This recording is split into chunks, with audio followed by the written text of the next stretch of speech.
are a person in recovery from substance abuse or alcohol, especially if it was particularly chaotic or consequential, your self-esteem probably really took a hit. I know I might be a little bit biased here, but in my years of experience hanging out with addicts, both in active addiction, in rehab, in sober living, 12-step meetings, I have come to see that most addicts are also really talented, intelligent, like really good at something. And so if you were like really good at a certain sport or great at music or a talented artist, did really well academically, and you had all these ideas about where you wanted to go to college, it can take even more of a toll on your self-esteem when we look back and see what we lost, opportunities that we blew and what we gave up. And this becomes particularly problematic in early recovery, which is the exact time that you need self-esteem to rebuild your life. And nobody else probably believes in you right now. People are probably actively mad at you.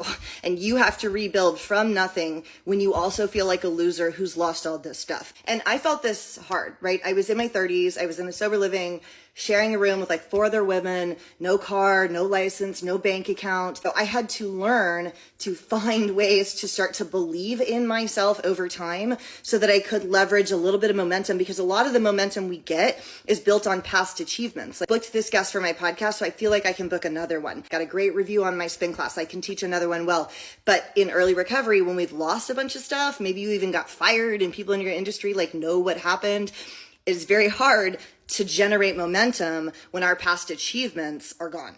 What can we do? I'm going to share with you guys a few of the things that I learned early on that helped me when everything I had built before I had destroyed. The sober living that I was in last was managed by a man named Steve, and the philosophical life lessons that I learned from him altered the course of my sobriety in my life forever. This is one of them. So he and I had a bit of a combative relationship at times. He was really hard on me. I had a curfew that was earlier than other people. He would personally check my meeting slip. And to be fair, I had lived there twice before and gotten kicked out both times for selling dope on the property. So that's why he was like that. But as a result, sometimes we would argue. And we were arguing once.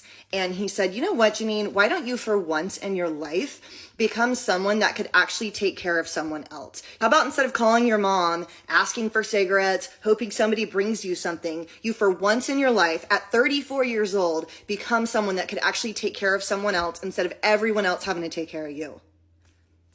And he walked out. I was so embarrassed because he was right. I was 34 and everyone had to take care of me. Our sober living was really old. The refrigerator that was in there was like really old. And slowly over time, it had started to develop this giant like block of ice that covered the whole thing. So there was just one little pocket where we fought to like put like, you know, our food stamp frozen peas. And so we had like this much room to put our stuff. And every day I was like so annoyed about the freezer. You open it and everything falls out. And after he said that to me, I took it in and I thought, okay, all right, fine. I'll defrost the freezer. I will take care of that in this house. Let me just do that. Let me just try that. And I think most freezers actually have a defrost button, but this was pretty old and I Googled how to do it, and you have to just boil water, unplug it, boil water, put it in the freezer, and literally the ice just starts to gush out as the boiled water melts it, and then you clean it up, and that's how you defrost it. Unplug the freezer and I start doing it. It ends up taking hours, and this is wild. As it melted, there were 3 things in that block of ice. There were men's tidy whities, a gym sock, and a pacifier. And there were not kids in the sober living. To this day, I'm like haunted by what was stored in our freezer for like God knows how many years. But the point is, I did it. I took care of it. And as silly as that is, I did kind of feel like I did that.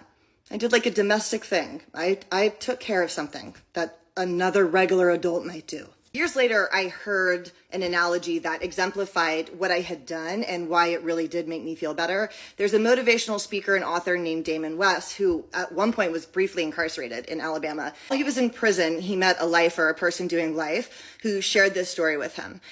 A carrot, an egg, and a coffee bean.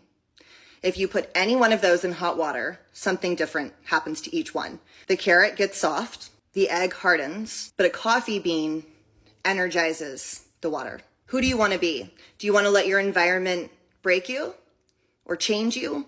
Or do you want to be the change in your environment? Can you inject life and energy into your environment, which is perfect in a sober living, because there's a lot of places to inject life and help for the other people. So wherever you are on your recovery journey, if you are in a place where you're struggling with belief in yourself and your idea of what your self-worth is, how can you inject a little life into your environment around you? How can you be the change and take care of someone else? That will boost your belief in yourself a little bit, and that is the kind of thing that we can start to build momentum on. So I'm going to do more of these over the next few days, but that's the first one. You energize your environment. Be a coffee bean.